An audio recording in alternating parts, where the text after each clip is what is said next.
Voici un homme africain qui a été vendu au Koweït au prix de 800 000 francs CFA. Salut tout le monde, ici votre humble serviteur Mano Sabi. Je vous invite à regarder cette vidéo jusqu'à la fin. Mais avant tout, je vous souhaite d'abord les bienvenus sur ma page Facebook et ma chaîne YouTube. Et si vous n'êtes pas encore abonné sur ma page Facebook et ma chaîne YouTube, n'hésitez pas de vous abonner et surtout d'activer la cloche de notification pour ne pas rater mes prochaines vidéos. Comme je vous disais tantôt, voici un homme africain qui a été vendu au Koweït au prix de 800 000 francs CFA. Il a été vendu par qui? Par son propre frère africain, par son propre frère d'un même pays. En fait, je vous laisse regarder la vidéo et on se retrouve à la fin pour un petit débriefing. Il s'appelle Hervé Mbri. Il a été vendu comme esclave à 800 000 francs CFA au Koweït. C'était en 2015. Mais qu'est-ce qu'il a vécu? Comment il a vécu? Il a accepté de répondre à toutes ces questions dans cette interview. Alors dites-nous, Hervé, pourquoi êtes-vous parti à l'aventure? Je suis allé en aventure pour des raisons économiques. Il faut dire qu'avant que je ne parte, je travaillais. J'étais directeur d'une société coopérative qu'on appelle Skopka Koupabin, dans le département de Saint-Fra, plus précisément à Konofla. Avant même que je ne commence à travailler sur la coopérative, c'était un accord que j'ai signé avec l'employeur. Vu le salaire qu'il m'avait proposé, j'ai trouvé que c'était peu, mais il fallait que je fasse ce travail-là pour pouvoir s'occuper de la famille. Donc j'ai travaillé pendant 5 ans avec la coopérative. C'est quand je suis venu à Abidjan que je posais avec une connaissance. Il m'a dit, mais dans le temps tu avais parlé d'un projet de voyage, est-ce que ça tient toujours? Et je lui ai dit oui. Il m'a dit ok, ça tombe bien parce que là je connais un monsieur qui a le poumon, qui fait voyager des gens. Et nous sommes allés discuter avec lui, il m'a proposé les pays où il fait partie des gens. Il m'a parlé de Qatar, il m'a parlé de Turquie, il m'a parlé d'autres pays encore. Donc j'ai opté pour le Qatar. Le Qatar, pourquoi? À cause des footballeurs ivoiriens qui évoluaient là-bas. Très souvent les Ougoumans chantaient leur nom quand ils arrivent. En tout cas, on sent vraiment qu'ils vivent au Qatar, ils ont des moyens. Il m'a dit, je dois payer 2 millions pour le voyage. Et nous avons discuté. Nous sommes arrêtés sur 1 700 000. Et les autres dépenses administratives, il fallait faire le passeport, faire les tests, les examens, tout ça. Donc j'ai engagé la procédure. Je regarde sur le document, le papier qu'il m'a présenté comme visa. Je vois le nom du Koweït. Et je lui ai dit, mais c'est plus Qatar, mais là je vois Koweït. Je ne connais même pas Koweït, je n'ai jamais entendu parler de Koweït. En tout cas, il m'a présenté le Koweït comme un Eldorado. De quelle année? Le 30 août 2015, je sors pour la première fois hors de la Côte d'Ivoire. On prend la route de Mali. Vous faites 2 semaines à Bamako avec un frère du passeur. Qu'est-ce qui se passe le jour de votre départ à l'aéroport de Bamako? Il y a un policier qui appelle le second. Il lui demande, mais vous allez où? Il dit, on va au Koweït. Et il lui a demandé, Koweït, est-ce que vous connaissez bien le Koweït? Il a dit non. Il dit, mais apparemment quand je vous vois, il me semble que vous êtes des gens bien, ça va chez vous. Parce qu'il a pris le passeport de l'autre, il a regardé dedans le travail qu'il faisait. Il dit, mais tu laisses ce travail-là, tu t'en vas au Koweït. Est-ce qu'on t'a bien expliqué le problème de Koweït? Il a dit non. Et ce question lui a dit que c'est un pays où ça va, il y a de l'argent, on peut se faire du sou. Il a dit, c'est un pays franchement où les Ivoiriens, les Africains sont maltraités. Que même les Maliens sont victimes de traite dans ce pays-là. Il y a d'autres même qui meurent, il y a d'autres qui viennent avec des cicatrices, il y a d'autres qui viennent chez eux sans rien. Et il a commencé à expliquer ce problème à mon second. Donc j'étais devant, je marchais. Je lui ai dit, mais tu attends quoi? Viens, on va partir. Et il m'interpelle. Il dit, Vétio, s'il te plaît, je vais te parler. Donc il vient vers moi et me dit, ah, le gars là, il m'a dit tout à l'heure que là où on va là, c'est pas bon. Hein. Il dit, comment ça? Il dit, voilà ce qu'il m'a expliqué. Il dit, mais on fait comment? Là, on a déjà dépensé, on a préparé le voyage. Nous sommes à un pas du vol. On fait comment? Il dit, ah, mais Joe, on va aller. Parce que on va aller voir ce qui se passe vraiment. C'est ainsi que vous vous envolez vers la terre promise, le Koweït. Quelle a été votre surprise à l'arrivée? Le jour où nous arrivons au Koweït, à 2 h du matin, il y a un arabe qui vient avec son téléphone, il vient vers nous. Il me regarde, il dit, toi, c'est toi? Il dit oui. Il demande à l'autre, toi, c'est toi? Oui. Parce qu'avant de prendre le vol, le mec, le passeur a pris nos photos et puis il a balancé.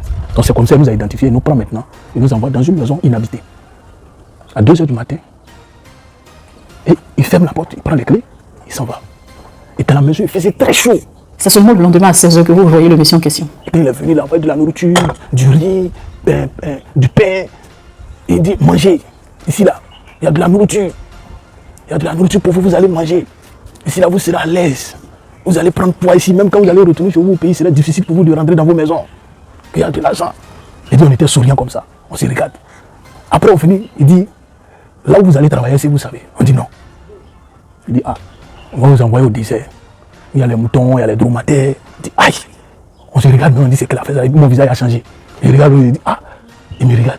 Il dit non. Et votre espoir devient un désespoir. 18h, il y a un autre qui vient. Il dit, montez. Il nous prend, il nous met dans son véhicule. On va seulement. Et on arrive quelque part, il gare. Il dit à mon second, il dit, descends. Dirige-toi où il y a le monsieur qui est là-bas. Là. C'est ton patron. Prends ta valise, il faut aller vers lui. Le gars, il arrive, on le reçoit. Et le monsieur vient vers le chauffeur. Il lui tend de l'argent, il prend, il met dans sa poche. Et c'est comme ça. Moi, mon tour est arrivé. C'était pareil, il dit, descends. Il y a un véhicule qui est là, qui nous attend. Un véhicule 4x4. Il y a un jeune qui est assis dedans.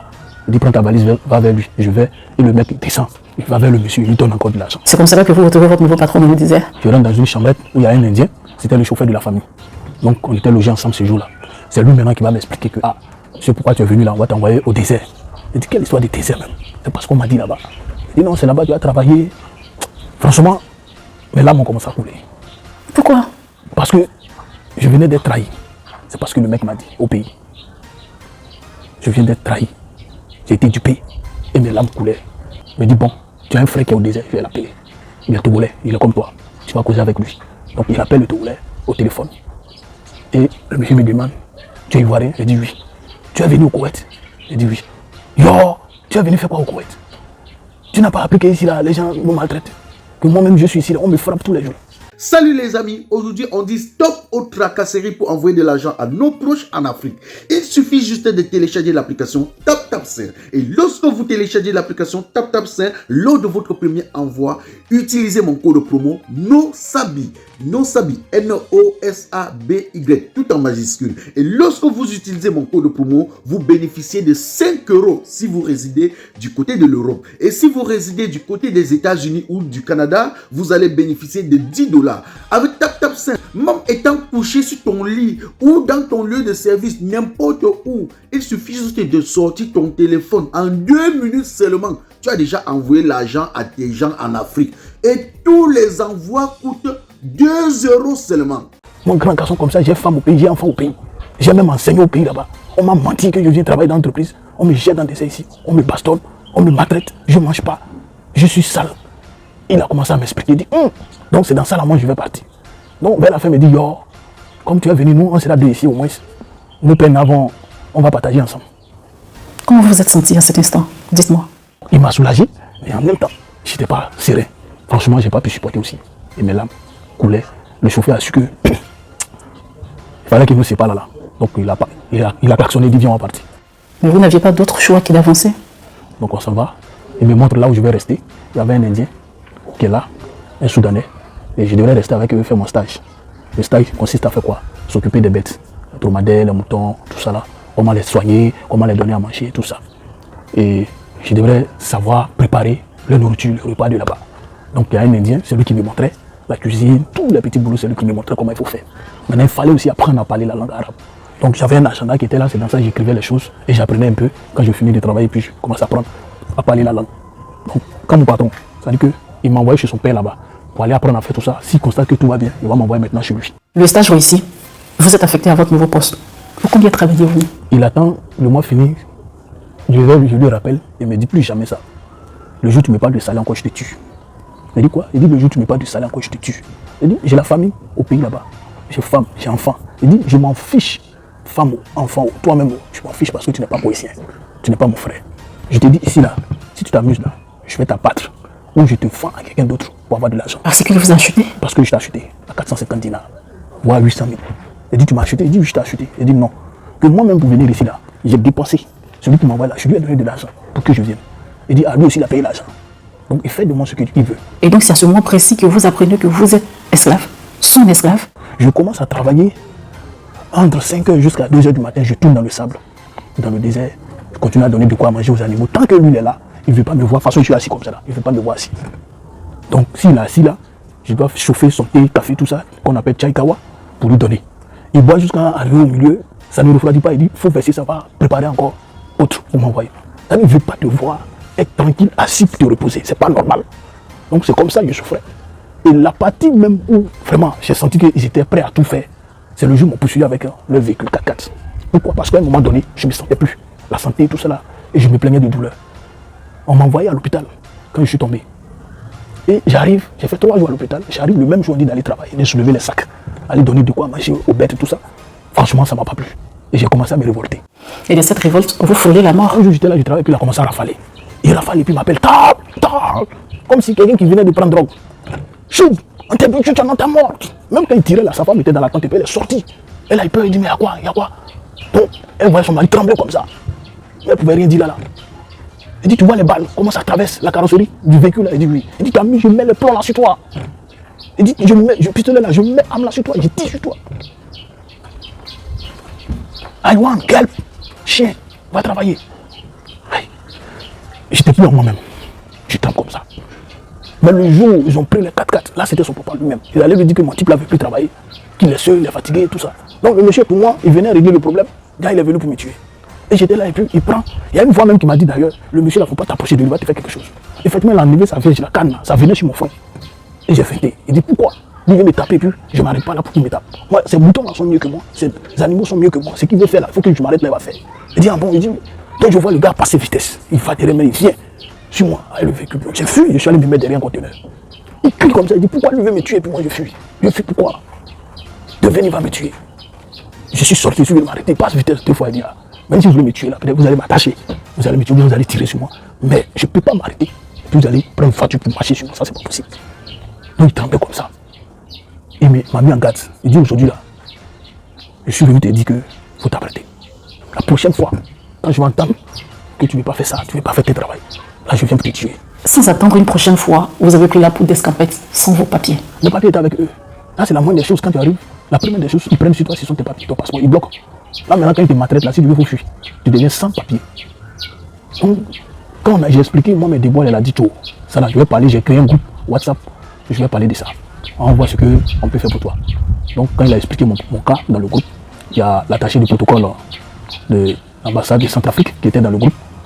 Il a fait un audio qui dit, dites à mon frère, Ndri, je ne le connais pas, mais là où il est vraiment en danger, si ça m'amuse, ils vont le tuer. Quand déjà, prendre toutes ces mesures, comment il va faire, s'arranger pour quitter les lieux là. Dès maintenant, il faut qu'il s'apprête.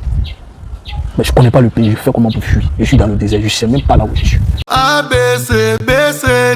JDC Africa, le grenier d'Afrique 1, chez Joël de Château-Rouge, votre magasin de vente des produits exotiques bio venant tout droit de l'Afrique et plus précisément du Cameroun.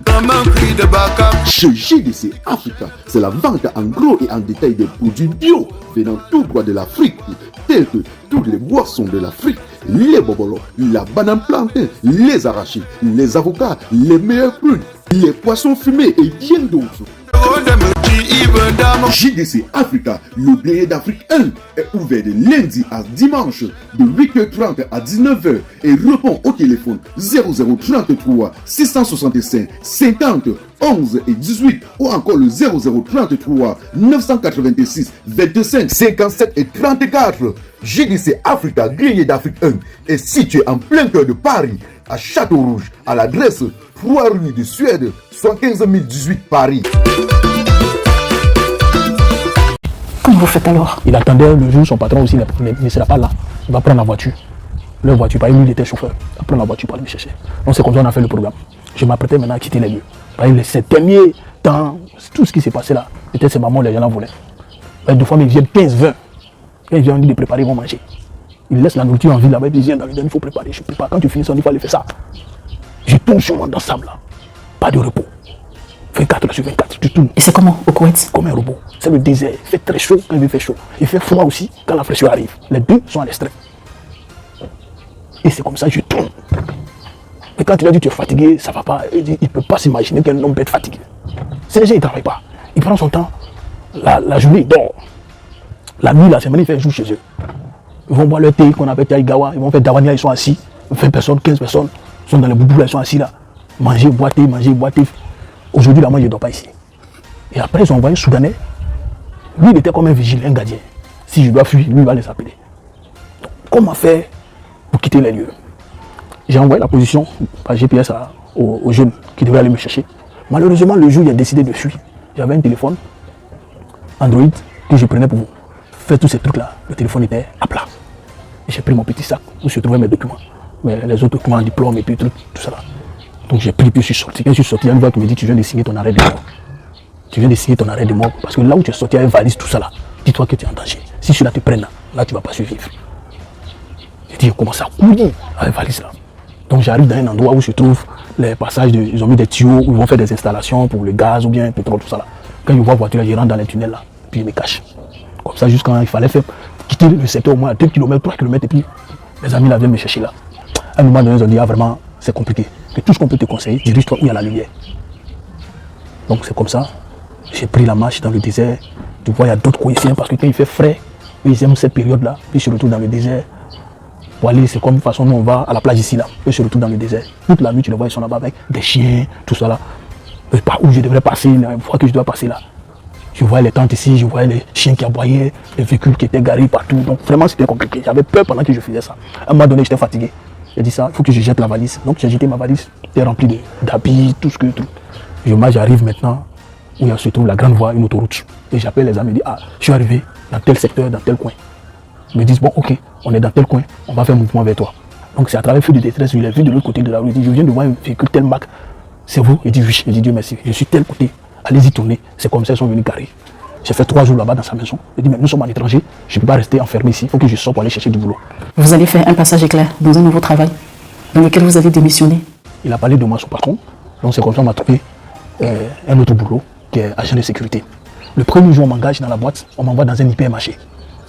Et j'étais là, je vois les gens défiler, puis il y a un mec qui est en boubou. Là-bas, la police ne sont pas obligés de porter leur uniforme. Ils peuvent porter boubou là et puis je promène. Je vois le mec s'approche et puis me demande: je viens de quel pays, mon nom, tout ça. Donc j'étais obligé de donner des fausses identités. Et il dit: non, je viens de Ghana, je m'appelle Vicho, tout ça là. Pour ne pas que le gars puisse m'identifier, tout ça. Il m'a dit: tu travaillais où quand tu es arrivé ici? Il dit: il était agent de sécurité. Il dit: tu es sûr? Il dit: oui. Tu es sûr? Il dit: oui. Ah, c'est quel type ça là?